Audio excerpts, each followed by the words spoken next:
return to the Middle East now, and satellite images analysed by BBC Verify show damage to a number of military sites in Iran from Israeli strikes over the weekend.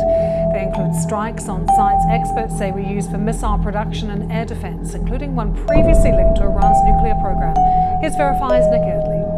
Let's start off with this footage, which was posted online on Saturday morning. It's filmed in Tehran, and you can see up here Iran's air defence system apparently trying to intercept missiles. There wasn't a huge amount of material like this over the weekend, videos showing the extent of strikes and damage, and that's at least in part because some of the locations were quite remote. But we do now have more satellite images which help us build up a picture of what was targeted and what damage was done. Now, there were a lot of strikes. We're working to verify as many of them as possible, but let's focus just now on the ones we have evidence for and pictures of. You can see the map here, one near the border, two near Tehran, another one up here. If we move on to this screen, we can look firstly at this strike in Parchin, a military complex. See that building there? That's before. This is a satellite image of after. You can see that that building's been destroyed. Other buildings at the site were destroyed too, and that site has been linked to rocket production, according to experts from the International Institute for Strategic Studies, or the IISS. Part of this site, and this is interesting, is known as Taliban 2, and that's interesting because it's been linked in the past to Iran's nuclear weapon program. That link was made by the International Atomic Energy Agency.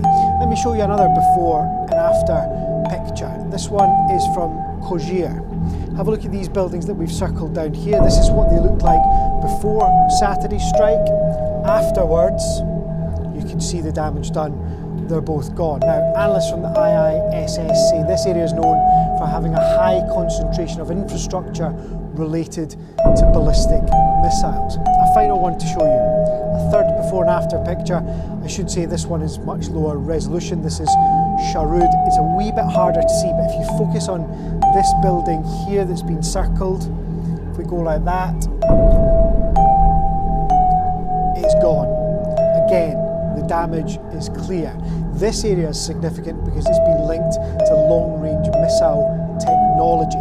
Now, most of the damage appears to be pretty precise and pretty contained, something that the Israeli government claimed.